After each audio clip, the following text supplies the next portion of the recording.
સરસ મજાનું શાક બનીને રેડી તૈયાર થઈ ગયું. વટાણા બટાકા રીંગણનું શાક. ચાલો એવું પછી નાખી દઈએ ધાણ.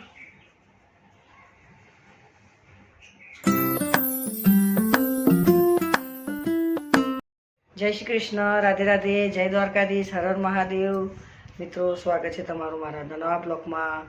મિત્રો, સવારના 9:30 વાગી ગયા છે. તમે બધાને ગુડ મોર્નિંગ ને કેમ છો? તમે બધા મજામાં? બધા મજામાં રહો. દ્વારકાધીશ બધાને સારા રાખે, મસ્ત રાખે. મિત્રો, ચેનલ પર ન હોય તો સબસ્ક્રાઈબ કરજો. વિડીયો સારો લાગે તો લાઇક શેર કોમેન્ટ કરજો. નાહી ધોઈને એકદમ ફ્રેશ, પૂજા બી થઈ ગઈ, ઘરનું બધું કામ પતી ગયું, જમવાનું બનાવું છું. ચેનલ પર ન હોય તો સબસ્ક્રાઈબ કરજો. વિડીયો સારો લાગે તો લાઇક શેર કોમેન્ટ કરજો. તો ચાલો મિત્રો, વિડીયોમાં બન્યા રહેજો. આવી જમવાનું બનાવવાનું છે. મિત્રો, તૈયારી થઈ ગઈ છે. 2 ડુંગળી, પછી લસણ, આદુ, લીલા મરચાં અને બધો મસાલો વાટી કાઢ્યો. મીઠી લીમડી, ધાણા, ટામેટું અને શાક છે આજે રીંગણ વટાણા બટાકાનું શાક. તો ચાલો મિત્રો, વિડીયોમાં બન્યા રહેજો.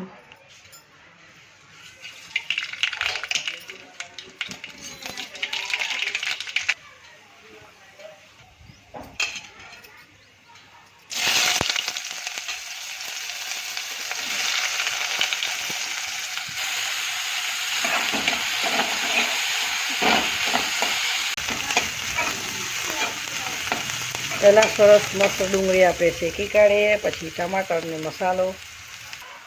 ટમાટર નાખી દઈએ.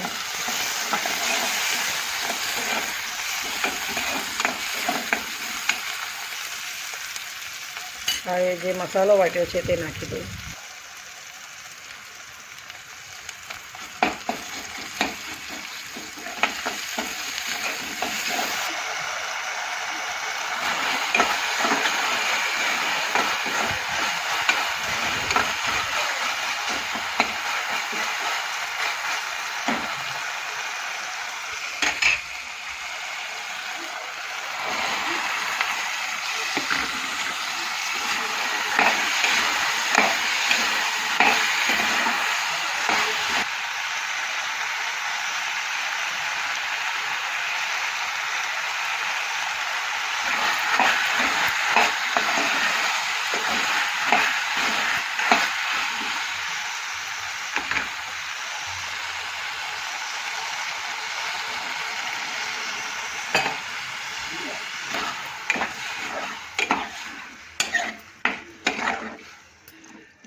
ચાલો, હવે શાક થઈ ગયું છે.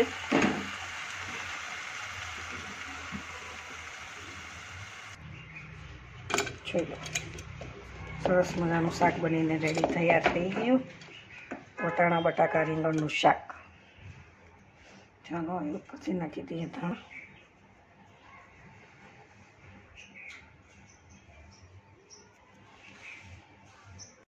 ચાલો, હવે કુકર કરી દઉં બંધ.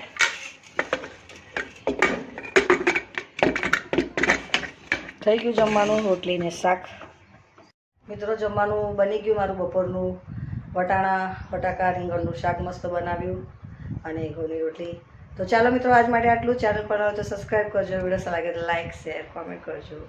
તો મળે નવા બ્લોગમાં. જય શ્રી કૃષ્ણ, રાધે રાધે, જય દ્વારકાધીશ, હર હર મહાદેવ. બાય બધાને.